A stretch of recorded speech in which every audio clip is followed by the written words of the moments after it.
Hey everybody, my name is Ben Gromyko. I'm from InterNACHI, that's the International Association of Certified Home Inspectors. We train and certify home inspectors all over the world. And today we have a special guest on our InterNACHI webinar. We do webinars all the time, free online webinars. They're open to members and non-members alike, and contractors and real estate agents. And we like to talk about performing inspections, marketing and business. And sometimes we have a special guest. And today we do. Brigitte Malik, she is from the inspectionboys.com, and she also trains home inspectors and home inspection company. And she also is associated with the New York Home Inspection School. So if you're interested in joining a franchise, you may want to talk to Brigitte or visit their website right now, theinspectionboys.com, and it's open to girls as well. And today we asked Brigitte to talk a little bit about performing home inspections in the interior side of the house. And that includes windows, electrical, bathrooms, and things like that, even the kitchen. And she's gonna show us an inspection report and photos and teach us about how she performs inspections and how she trains other inspectors as well. So thanks, Brigitte, for being here with us today. I really appreciate it. Thank you so much, Ben. I really appreciate the opportunity to be here today. As you said, my name is Brigitte. I'm with the Inspection Boys. We are a franchise, and just going to go over with how we do inspections. And any questions, I'd be happy to answer them. Yeah. So as Brigitte gets ready to do her presentation, feel free to ask questions during the presentation, or we could hold them off until the end. But if you're attending the live webinar right now, there's probably a Q&A button somewhere or a chat button. Feel free to hit one of those and ask your questions, and we'll make sure all of your questions are answered. So take it away, Brigitte, whenever you're ready. All right, perfect. So one thing I want to start off with is there is no perfect system for every single home inspector. Every home inspector has their own way of inspecting, right? And I think that's really important to understand, because as long as you're getting the information and the defects are what's happening inside the house, there is no perfect answer to, I need to be inspecting this way. I am big on systems. Mentally, I'm a systematic person. I like to do the same routine every single time. And that's how I like to train everybody as well, so that we can get good quality reports. Well, what standards of practice do you follow, Brigitte? What do you refer to, or what do you use, or do you exceed the standards of practice? So we are in the state of New York, so we have to follow, New York SOPs. Then we're also NACHI members, so we also follow NACHI SOPs as well. But we don't do the minimum. We do above the SOPs. And I think that's really important, because SOPs technically say, a represented number of outlets, right? I don't do that. I go way above that. I like to inspect as many outlets as I can. Yeah. So I'm going to kind of go over that. And I think it's important to understand that, because a lot of times I hear other home inspectors locally, well, that's not part of the standards of practice, or, I don't need to do that because I can get away with just this and the SOP will protect me. Are they right? Yes, of course they're right, but that's not how we like to do things. Yeah. And again, business decision to each person. That's just what we do. My biggest thing is when we're done with the exterior, we start on the interior, and I like to start at the top floor and then work my way down. Reason for that is whatever bathrooms are on the top floor, I like to get the water going. I like to, by the time I get down to the basement, if there's any issues happening in the basement, I'll see it by then. So when we get to the second floor, or I'm sorry, when we walk into the house, one of the first things we do is we turn on the heating system to get the heating going. Especially here in the summertime, we really like to get that going first, because the boilers can take a little bit of time to kind of heat up. And also we want to cool down the house as fast as possible after that, because it's so hot right now. So we kick on the boilers, and we also check on the boilers again, because honestly, guys, you need to protect yourself. We've had an example where we turn on the heating system and we go downstairs to the boiler, and the boiler was catching on fire. So it's rare and in between, but it's really important that once you turn on that heating system, go and check the boiler. You have no idea what's going on. You have no idea the last time it was turned on. So check it. Make sure you don't see anything, any smoke or any fires. Cut that off if that's happening. And so also, sorry, Bridget, I don't want, yeah. I may interrupt you, but not everyone knows what a boiler is, actually. So in the South, you don't have this, but in the North and Northeast, I grew up in Pennsylvania, Bridget's in New York, we got things that are like square boxes of water, and there's fire. We shoot fire in the square box and heat up the water and then circulate the water throughout the entire house. It's insane. That's such a good way to put it.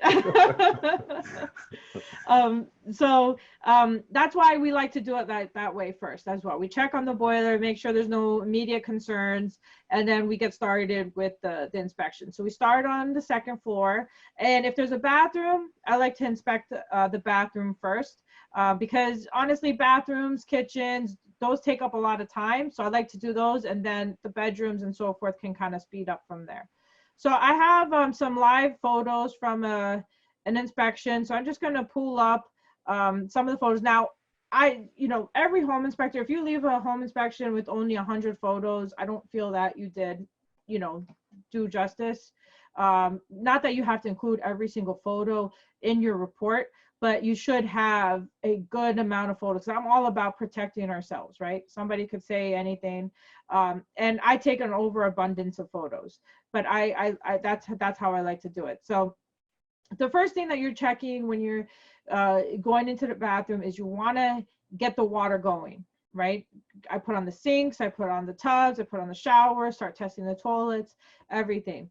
And I take photos of everything. So right here, we'll have the trap underneath the sink, and then we see that's an improper trap type, the trap material here. And we want to have this photo so we can back up our comment in the report too. So I guess, inspecting the interior has a lot to do with the report writing too. I like to do it where every single deficiency or defect that we find has a comment to back it up and a photo to back it up, right? Because I'm all about photos. I want to make sure that we're well protected. So we kick on the water right away, make sure we even test the stoppers to make sure that the stopper's working properly. If the water is staying, check the heat on the cold, hot, and I do those separately, and then I put them all at once, because then it'll change the water flow, and sometimes the water flow may go down a lot when you turn them both on. So it's really important to just try to inspect everything that you can. When we're inside the bathroom, I kind of grab the counter and the cabinet to see, gently to see if it's moving, if it's properly secured, because you'd be surprised, especially in flip houses. I've grabbed it where all of a sudden, oops, the granite starts popping off. And these are things people want to know about, like, hey, your granite should be secured. So make sure you're testing that. If there's cabinets or drawers, I open, close them. We find mold in the cabinet sometimes, and recently done flips. Why is that? I mean, that means something's going on before. So usually that means, the plumbing was leaking at some point or something like that. So it's important to check those cabinets because mold, can come a lot. There's plumbing fixtures here. So you want to check, see if there's any mold, things like that. While we have the water running, I also have the shower going or the bathtub.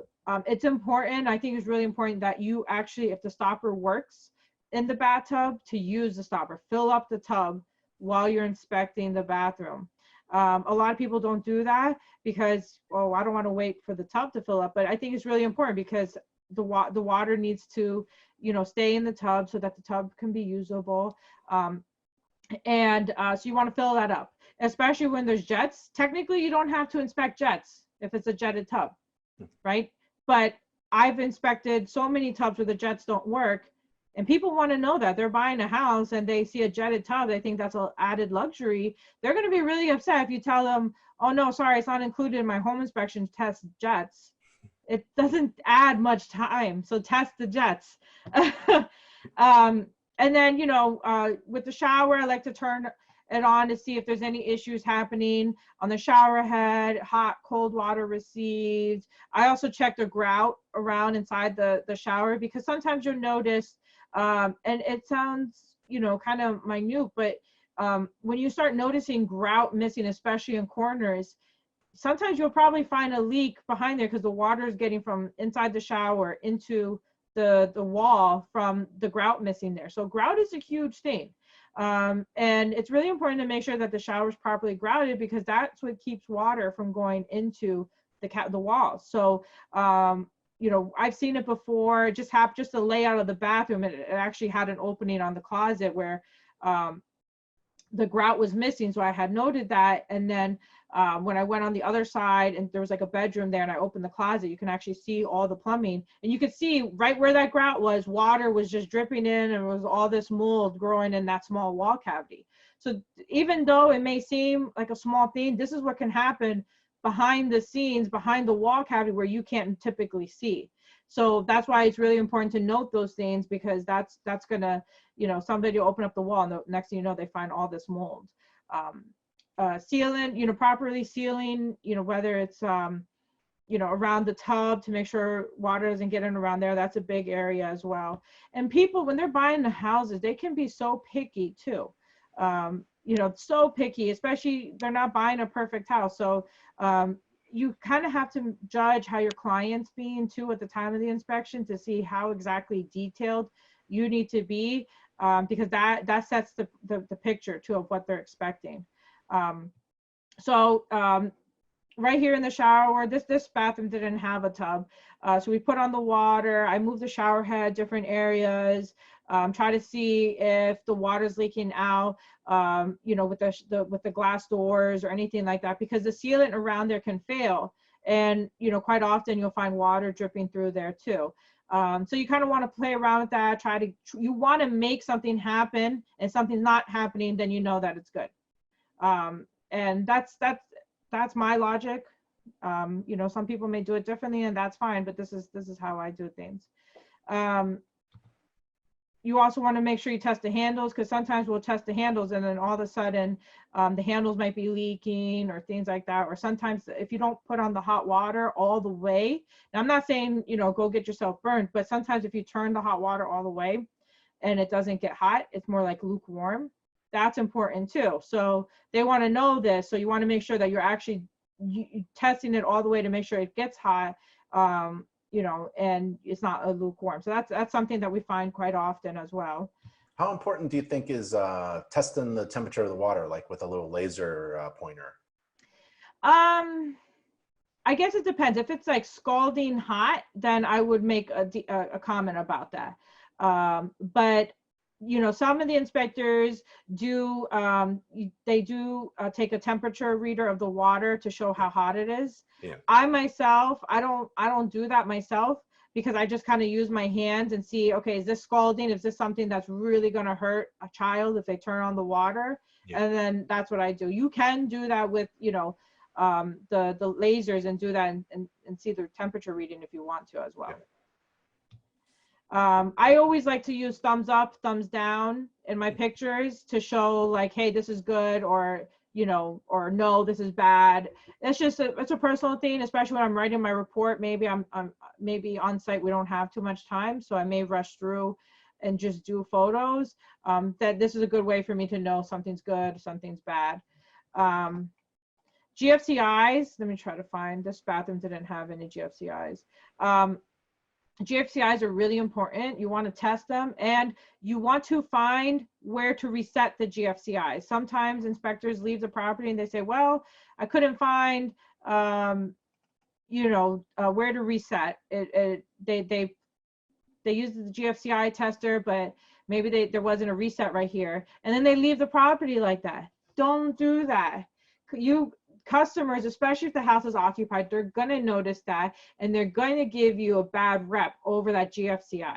It happens all the time. And some people say, well, that's not, you know, that's not in the SOP. Like, I'm protected. I tested it. It didn't kick back on. Customer service. It's all also about customer service. So find that GFCI reset and, you know, reset it. So right here, we'll see also a lot of times with occupied houses, especially when there's tenants, they get rid of, you know, outlet covers or things like this. So this is an example of an outlet cover missing, we want to document that. Usually when when we're inspecting, we like where in our home inspector software, we write the defect right away and link it with the photo to help protect us. And to make sure that we don't forget any deficiencies.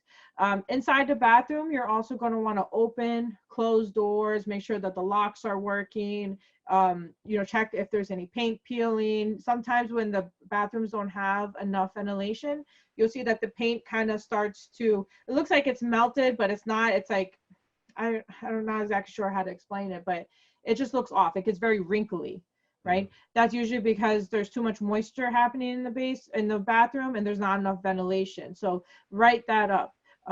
Especially in New York City, it seems like a lot of buildings don't actually have vents, and they only have a window, and that's usually not enough ventilation. So you want to document that.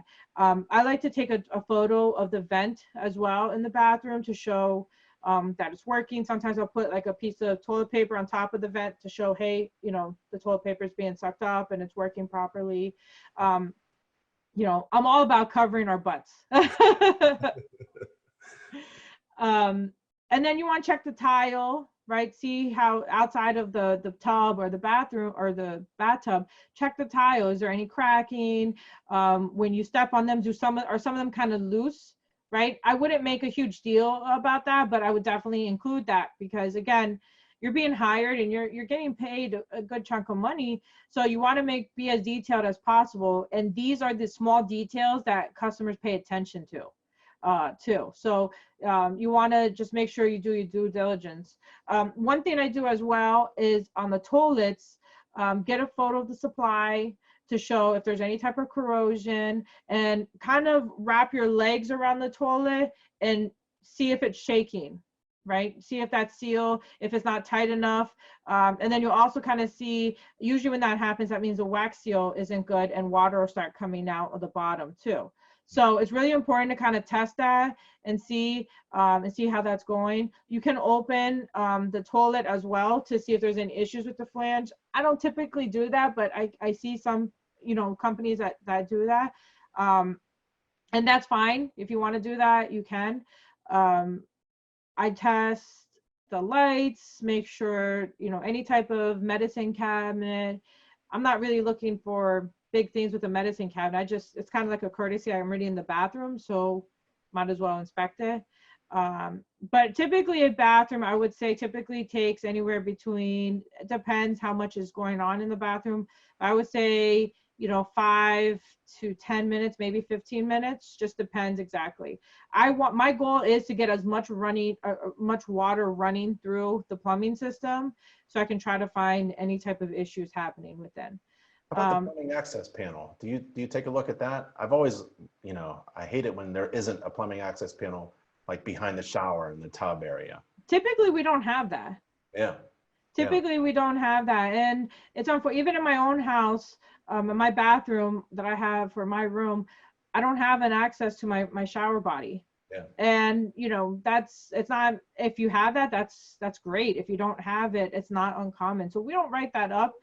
Maybe if it was something that was more common to our area, right, we would. And I think you bring out a great point there too, Ben. Your area where you live may have things done a little bit different than we have here. Yeah. So if you have access panels for plumbing like that, then definitely note it if that's a common practice in your area. It's not here, but if it is, then you should be including that as well. One thing I like to do is when we're inspecting, is even in the bathrooms, is we use our lasers to get the temperatures, whether it's this house, this was for central AC, but if there's any radiators or baseboards, we want to get showing that, hey, the heat's working. And then same thing, if there was a register for cold air, we would do that here. It's very common here to have a house with central AC for cooling system only, and then they have radiators or baseboards. So it's two separate systems that we have to check. And when it's both comboed, great, it saves us a little bit of time, but it's very common here to have that separate. Sorry if you guys hear my dogs. Speaking of dogs, Ricky asks, what's the best way to manage pets? When you go inside the house and there's dogs all over the place, what do how do you handle that? So that's a great point. So we use ISN, and in ISN, we have our emails that go out to the clients, the selling agents, and the buyer's agents. And we say to them, if there's any dogs, please put them away, or, so that they don't get in the way. I say it much nicer than what I'm saying it right now, but pretty much to do something with the dogs, if the dogs is nice or something like that. We still inspect if there's dogs, unless the dog's really aggressive, but we've never had that happen. But we have that courtesy email that goes out to help with that. And most of the time the agents, they open up their emails and say, and they'll write back, yeah, no issues, there's no dogs present, or, we'll take care of that or something like that. Yeah, it's also a good way in your introductory email to the agents and the client to make sure you have access to everything, right? Sometimes there's no access to the electrical panel because it's in a closet and they have everything stored in that closet, or attic access is sometimes in a bathroom closet. So we do that as well to try to tell them, hey, we need access to these areas. Please make sure that there's access. Otherwise, if we have to come back, it's an additional fee. Yep. So that's a great question. Now, once we get inside, like the individual bedrooms and things like that, every single window that we can access, I always take a general photo of every room, but every single window that we can access, I like to open, close them, and test them, locking them, making sure that the screens aren't damaged, making sure, and then I take photos showing thumbs up, thumbs down. I don't do it for every single window, but I get a good number of photos, but I like to test every window that I can. We're not moving furniture. That's it. I would not move furniture or anything like that. We're not, we're not really climbing furniture either if a bed's in the way. And I'll give you my reasoning on that, because some people do climb the beds.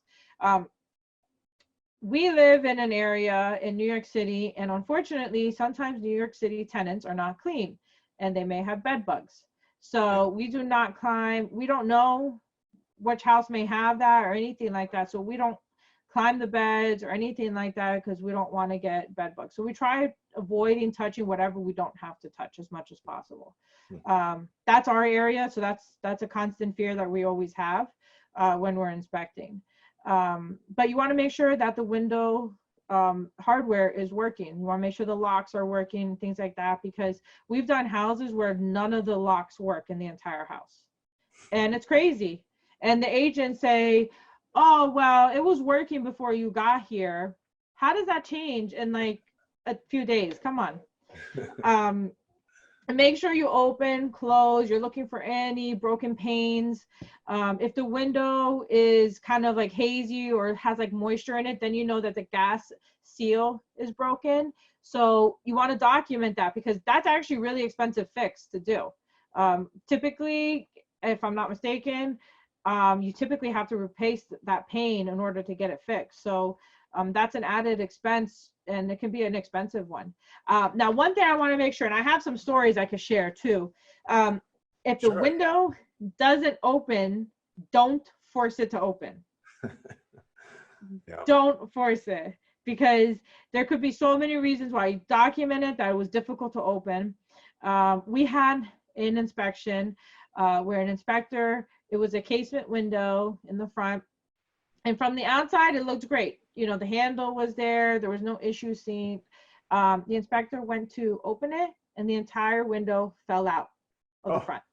And the whole thing shattered. Now, technically, that we're not at fault, because all we did was, unlock the window so we can open the handle for the casement, right? Well, there's no, come on, like the homeowners knew that this was broken. There's no way they did not know that this was not broken. But as a business decision, we had made the decision to replace that pane only, just out of, courtesy. I mean, sometimes, I don't really want to get too much into this, but sometimes customer service and going that extra step starts getting you a lot more referrals, right? From agents. Agents are worth a lot more than one client, and if that agent see that they had a good experience and you went that extra step, it's going to generate a lot more business for you. So even if it's not your fault, you have to figure out, are you going to spend time and risk business arguing that you were right and you didn't do anything wrong, or are you just gonna maybe make people whole again? And Exactly. Yeah. Yeah. Exactly. That's such a true point. So that's what we did. So we've had some stories like that. I've had a story where an inspector did force a double hung window open, and the bottom pane came out, and I'm there trying to put it back in place. And so that was fun. The customers was very upset at him, and I was just trying to like, hey, you know what? I'm so sorry. You know, if I can't get this back in, I'll definitely get somebody out here. So, don't force things open. He learned that real quick after that one. But I know of an inspector who forced the window open. It was a double hung, and it was trying to push it up, and it broke and cut him. Oh gosh. Just right on the glass. So yeah, forcing something that won't open, just take a picture of it. Yeah, it's safer not to give it a whack. Exactly. Take a picture and move on. Yeah. Now it's important in the interior of each room. We talked about the windows, outlets, right? I like to test every single outlet that I can get to. And vacant houses, you're going to be testing all the outlets. If it's a vacant house, occupied houses, you're not going to be testing as much because most of the outlets you can't get to. So whatever I can access, I access. And then we take a photo. I like a lot of photos. So as you can see in some of the photos, this one's not that great of a photo, so we didn't include this one, but we like to take a photo showing that everything was good with the outlet and nothing was bad. I like to take photos of every single outlet and show that, you know, yay, nay, or whatever it is. Just a protection. I don't include every single outlet, but that's what we like to do. Then we also take photos of the heating system, like the baseboards in each room. This is not that great of a photo. This is an inspector who was training, so but we take a photo of the baseboard and we'll show that, hey, heat was received here, there was no issues, or whatever the case may be. And you want that. Now, how many pictures do you take normally, you? Me, okay. I think, let me try to find, this job had 265 photos.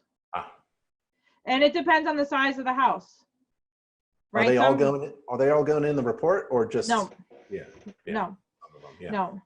Some of them we use Home Inspector Pro, and I have let me pull up my report. So this is an example of a report right here. This is the summary page that we do. The summary page is a marketing piece. So you want to be very conscious of the summary page. You don't want to, if every house, the summary page is going to change.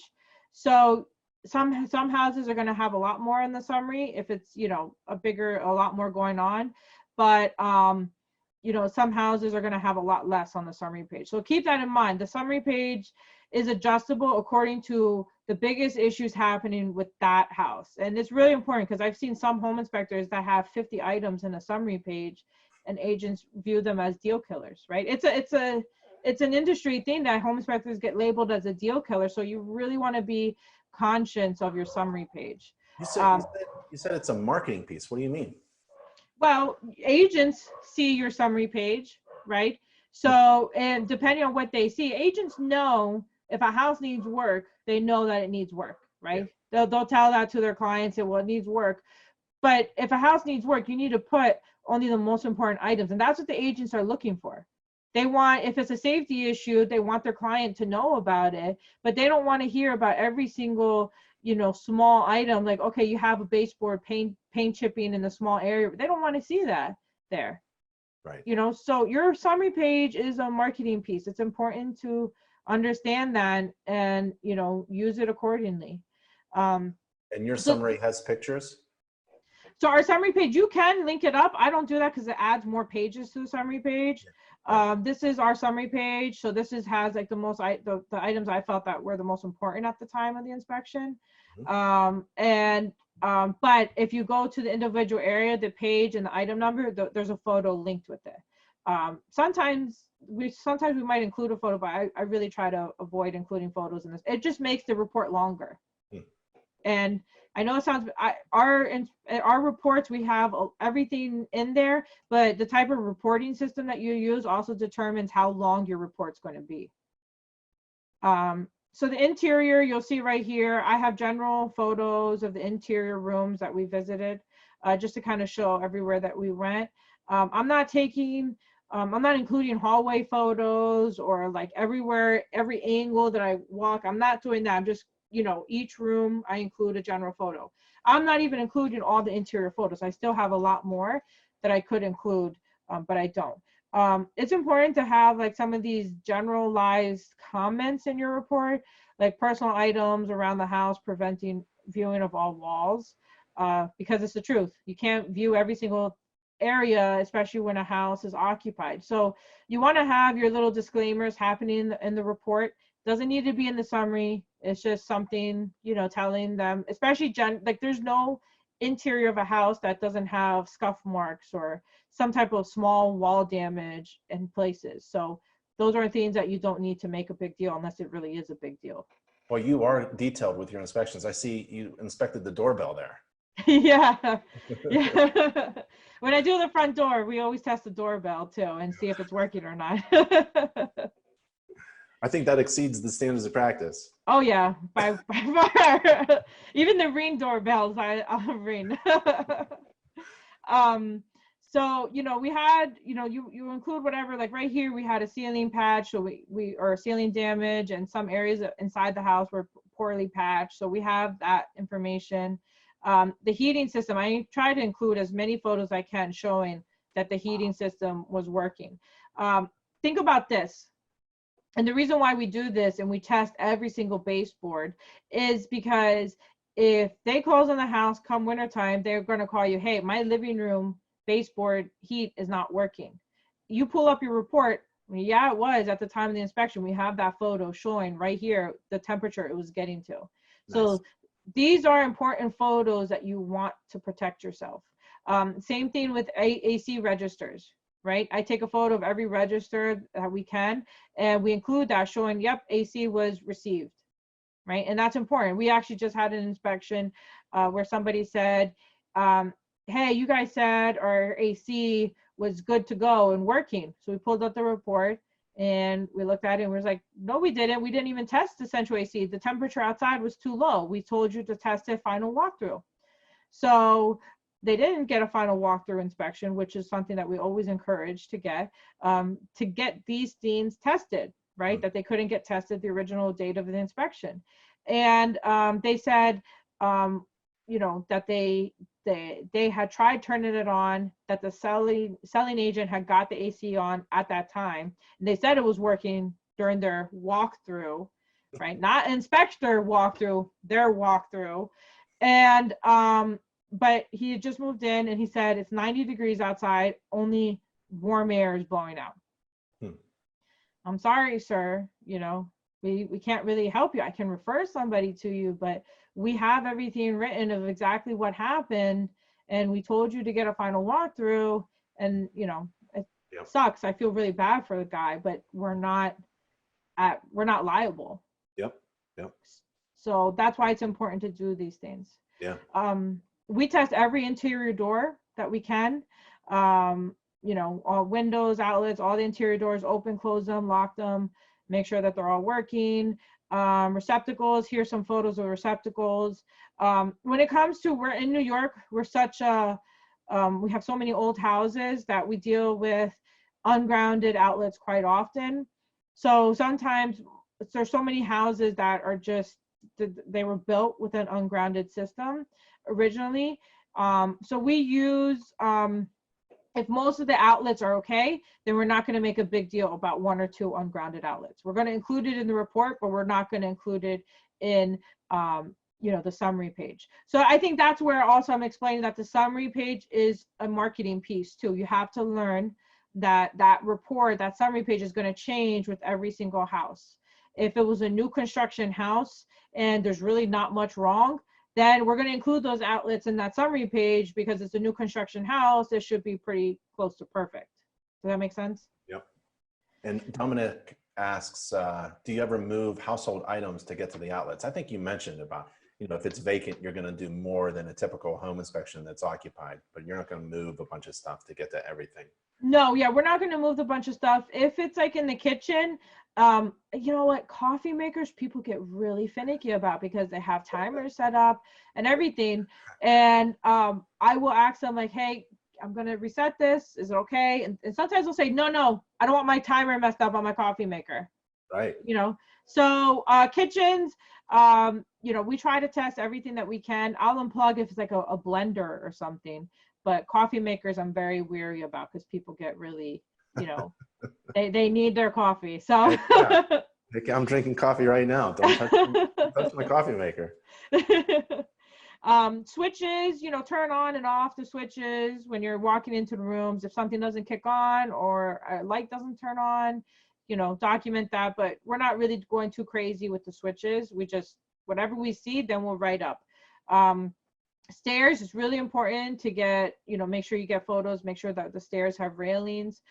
Smoke detectors, get photos of. I always like to look for those first and make sure that there are smoke detectors. And if there's not, you definitely want to include that in there. Thermostat's important to locate the thermostat location. Returns, people like to see where the returns are and things like that. I'm trying to speed up because I realize I'm talking too much. No, that's okay. It's okay. Kitchens are done very similar to bathrooms, whereas when I get to the next floor, after I'm done with the second floor, I always leave the attic for last. I always, reason being is you don't know what you're going to expect or find in the attic, and people don't want you walking around their house dirty from going into an attic. Yeah. So it's a customer service thing, and I always leave the attic for last in case I get dirty. I'm not walking around their house dirty. So I'm trying to find my kitchen section. Now that I'm on here with you guys, I can't seem. Let me just do it like this. So Ricky asks, do you back up all your photos, like yes, cloud storage or an external hard drive in your office, or both? Yeah, so what we have, since we use ISN, every single inspector, they have to save their HSZF file in ISN as well. So if there's ever a need that we need to, you know, pull it up, the HSZF file actually has the photos embedded in it, and then we can access it. If they take, like, I use a digital camera for all my roof photos. I always bank backups in Dropbox of my roof photos or anything else. I always have backups. Yeah. Great question. Kitchen's done very similar to a bathroom, except just different things in a kitchen. I like to run dishwashers through a rinse cycle. I don't do a full cycle. I do a rinse cycle. Why? Because, you know, people get upset if their dishwasher is not working. It's a luxury here in New York to have a dishwasher. A lot of apartments and houses in New York City, they don't have dishwashers. So when you have a dishwasher, I know when we got my house and I had a dishwasher, I was so excited because I've been washing my dishes from hand for the past, you know, 5-6 years. So I do put them through a rinse cycle to make sure that water comes in and water drains properly. I'm not really going through sitting there for 2 hours waiting for a whole cycle. Now, if it's a brand new property, I will not be the first to turn on that dishwasher if it's newly installed. Reason being is I will disclaim the dishwasher because you don't want to be that person where the contractor didn't install it right and then you have water leaking all over the floor. And that happens. We've had it happen. In fact, Matt did a job and one of the guys had to take off his t-shirt, his t-shirt to try, you know, picking up all the water that was coming out of the dishwasher. So don't test if it's never been tested. Don't be the person that tests it.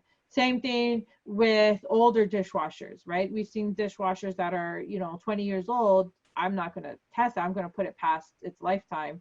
If it's working, great, but let the seller be the one showing them that it's working. If the dishwasher, sometimes we'll find houses where they use the dishwashers for storage. Literally, they have books in there, things like that. Don't take that out. Disclaimer, say that it was being used for storage and not operable. So that's how it goes with dishwashers. You want to look for a high loop, make sure that everything is installed properly underneath the sink.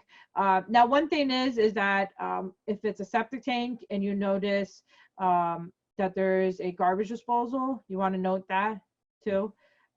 So we look out for that. If the house has cesspool or septic tank and it has a garbage disposal, we definitely make note of that as well. But the kitchen, we're testing the appliances, the range. I like to take photos showing that the range is in good condition or that all the gas flames came on. I take photos showing that the oven came on. You know, this house, the vent hood wasn't working, so we put that in there. And something, actually, this was something that a customer was really upset about, that it wasn't working.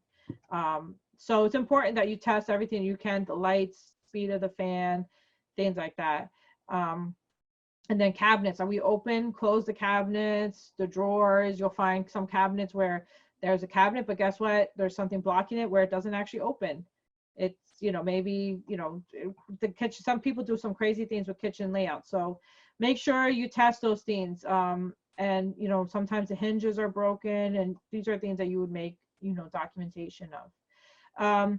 Once we're done with the interior rooms and things like that, then we go down into the basement and we do the basement. Oh, here's a photo of a tub that we filled up with water, as you can see. And then this is me touching the jet and it wasn't working. So that's why I have the thumbs down here to prove that.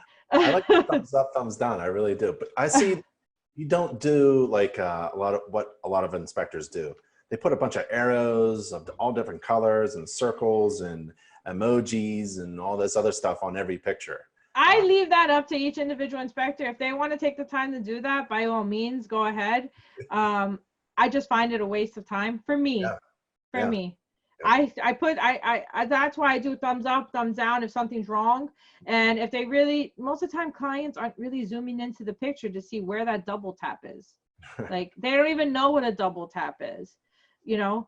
And if they needed to see it in more detail, if they get an electrician to go fix a double tap, the electrician should know what to look out for a double tap, right? They're taking off the panel, so they're going to be checking all the individual circuits. So that's my rule.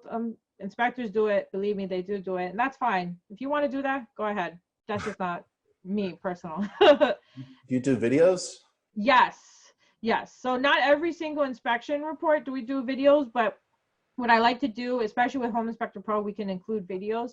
But if I find like something like water gushing out of like the main, you know, in the basin somewhere, I'm going to show a photo like, hey, there's water gushing out here.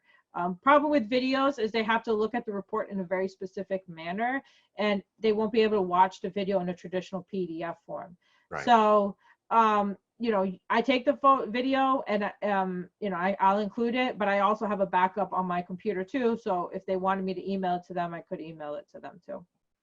Ricky asks, by exceeding the SOP, you're saying you feel it better protects the inspector from liability. Oh yeah. Oh yeah. Like if you exceed the SOP, you're protecting yourself from liability, because you're not going to have customers coming back like, hey, you know, I have 10 outlets in my house that aren't working. You know, you said you tested the outlets. Maybe you only tested 2 outlets. That's a huge liability to not just go the extra mile. And it doesn't add time. It really doesn't add time. So we go above it because we want to provide extra value. And the more value that we provide and the more detailed our inspections are, the less you call backs later on or complaints and things like that. And then you're going to be more of a referral source too for agents or whomever it is. So look at it that way. Like your inspection report, the entire time that you're at an inspection on site is marketing. The way how detailed you are is marketing. You're gonna, clients love to see you doing the extra mile, and then you're gonna get business out of the client, their cousin, their brother, whoever it is. They send you to their whole family. And same thing with agents. If you make their client happy, the agent's gonna also refer you too.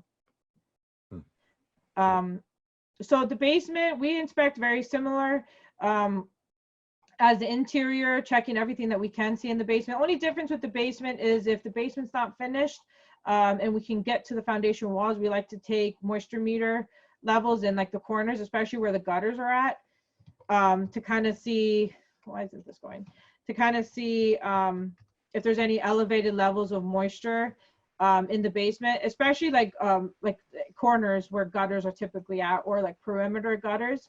You want to keep in mind, because sometimes you can't see it once it goes underground. But if you go into a basement, then I pay close attention to those corner areas where the perimeter gutters go underground, because it could be leaking there.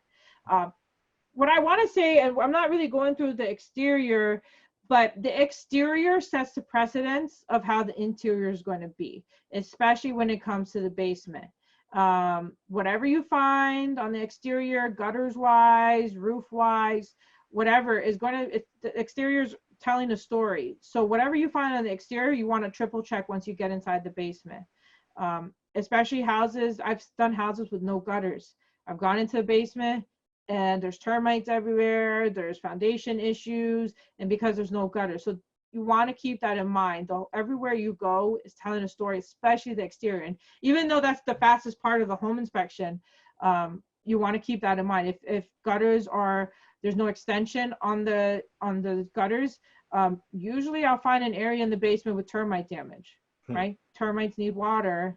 And that's usually where I find, problematic areas like that. So you're thinking about water all the time when you're start on the outside. You keep that in mind. Whatever you saw on the outside, when you go in the basement or on the inside, exactly. You up. You have to. Slope and grade is a huge thing. If you notice that there's slope and grade issue, you definitely want to check out that basement even more, because that can usually be problematic areas too. So it's important to kind of think about the whole inspection as a whole, and what areas to look out for. But in the basement, we're checking mostly the same thing: windows, outlets, general condition. But the biggest thing is actually, especially up here in the north, is termites. So the joists, we're checking for termites, we're checking for mold, checking the plumbing, whatever we can see, we're inspecting. And typically, to find a house without termites is actually, it's kind of like a good day, because typically we will find termites everywhere. We live in an area where termites are everywhere. So it's very important to try to catch it. And even if you don't catch it, like when my house, when we did the home inspection, we didn't find the termite damage, but when we opened up my dining room walls to do a new drywall, that we found the termite damage there. So sometimes you can't see it, and that's fine. Water meter, make sure you find the water meter, the main cleanouts. Sometimes you're going to find this basement had a small crawl space access, and you couldn't actually get into it. It may look like it's a big opening from here, from this photo. It really wasn't, and it was about 5 feet above the basement level, so you couldn't even get into it. And so you want to make sure that your opening, closing, closet doors, check. This was in a closet door, this crawl space access. So don't just walk through, open, close the doors. The meter for this house was located behind the tenants, like all their stored boxes. So the owner moved all the tenant stuff so we can get to the water meter, things like that. So you really want to do your due diligence. If there's a laundry room, you're going to inspect the laundry room.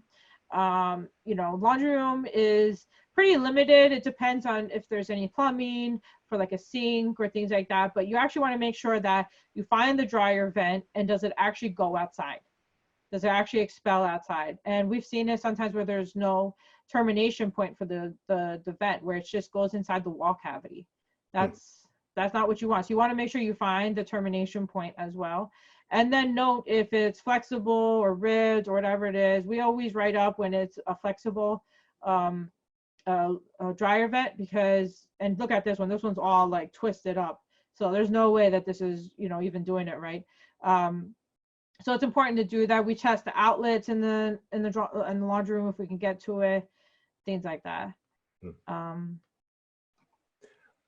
Let's see. Ricky asks, what's the most common moisture issue that you find from the exterior?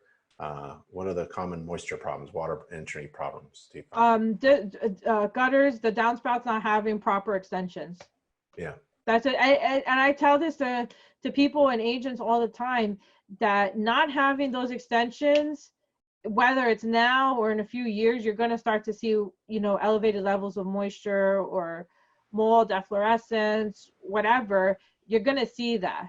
And that's just, again, termites need water, and that's the perfect way to give termites their water. You know, they already have the house is made out of wood. They just need the water source. So that's one big thing that we find quite often. Yep. Lynn asks, I know you want to show us more, but Lynn asks, how much time does it take you to do a 3-bedroom inspection, a typical home? How long is a typical home inspection? I would say usually if it's nothing, like sometimes people try to hide how many families the house is. So like this house, they hid an extra kitchen, and it was like a studio apartment that they hid from us. Huh. So this house took us about 1 hour and 45 minutes, which wasn't bad. It all depends on the size. The bigger the house, the larger it's going to be. I try not to be on site more than 2 hours. And if I think that the house may be going over 2 hours, then we'll add on like another inspector, so that, you know, again, you're in the entire time you're at the property is a marketing opportunity. So if we're going over that 2 hour mark, we like to add somebody on there so that they still have a positive experience and they're not like twiddling their thumbs. And when's the report go out? When's the client get the summary, or the agent gets the summary, and when's the full report available? So at the latest, we say 24 hours, but we try to do it same day. It depends, because sometimes if we have like 2 or 3 inspections a day, it's a little bit unreasonable to expect an inspector to, you know, stay up till 2, 3 a.m. But the inspectors are supposed to finish about 90% of the report on site. And then when they get home, it's just kind of putting it together, grammatical errors or things like that. Sometimes we have to make a judgment call too. Sometimes if there's a rush or something happened, sometimes you may just have to take photos and then just dedicate more time at home. But I really don't like to do that because I think it's more of a liability when that happens. Yep. Ricky asks, why would they hide that additional kitchen? Maybe it's because the inspection price goes up. Oh, I see. Yeah.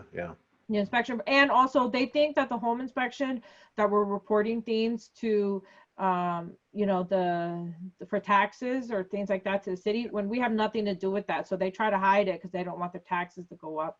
But yeah. If the township building inspector comes in and that's a whole different thing. Yeah. Yeah. There's more than one family and more than one kitchen and all that other stuff, then there could be something about code violations and occupancy and stuff, but that's not what home inspectors do, right? Exactly. And we put a comment on that as well, that we're not code inspectors in the beginning of our report, that we're not code inspectors. Yep. So, I mean, I've gone through a lot. I think we're almost at an hour, so I don't want to, you know, but it's important to go through everything, inspect everything as fully as you can, go above the SOPs. That's what I'm going to say to you guys. I hope this was knowledgeable to everybody. I think it was. This was fantastic. I love it. But the one thing I see from you, Brigitte, is a consistent pattern, a way to inspect things. Like you're always saying that this system here is, and the way I inspect this system here is the same way I inspect this system here. I think you compared the kitchen with the bathroom. Like it's the same thing. You do the same thing in the same system all the time. Is that what I'm picking up? Oh yes, absolutely. Systematically. I like to, like I said, I'm a systematic person, so I like to have things systemized. And also it prepares you, like, you know, you have a routine. When you do an inspection, you know exactly what you got to do, and it limits forgetting anything. Yeah. You know, for new inspectors, sometimes they'll show up at the property and they'll be how can I say it? They'll be pulled like a dog on a leash by their client. Oh no, you have to control it. Oh, what's this? Oh, what's that? Hey, what's that? Can you tell me what that is? And then the inspector is just going all over in a random pattern. And sure enough, it's 4 hours later and they haven't even done anything. And it's so important for people to understand that when you arrive at a property, right? And it's actually something that, you know, it's hard to explain to people, but I only walk around the house once on the outside. Right? I'm very strategic on where I'm walking. I don't want to retrace my steps. So when I'm in the front, I'm doing siding, roof, foundation, everything that I can from the front, and then move on to the next side. Do the same thing. Next side, next side. I'm very systematic. And then I leave the garages for last always. like on the exterior. The reason why is I'm controlling the amount of time I'm spending. You have to set the precedence when you meet with the client, like, hi, my name is, Joe Schmo. I'm going to be starting on the exterior of the house. Once I'm done with the exterior, I'm going to head inside, and I kind of tell them exactly what to expect. I tell them, if you have any questions, you're more than welcome to ask them, but I will be answering all your questions at the end of the inspection. Set that precedence of what to expect. Yep. I see that from master inspectors like you and other companies, that there is the idea of time management. To make money, you can't waste time. And you're in a business to make money, but you're not there to run through the house and skip over stuff. It's just about being efficient with the time, and you got to manage. Exactly. Yeah. It's so important. Efficiency is huge, especially in the home inspection industry. You don't want to be, spending too much either, but you don't want to give up thoroughness, which I don't feel that we're giving up thoroughness at all.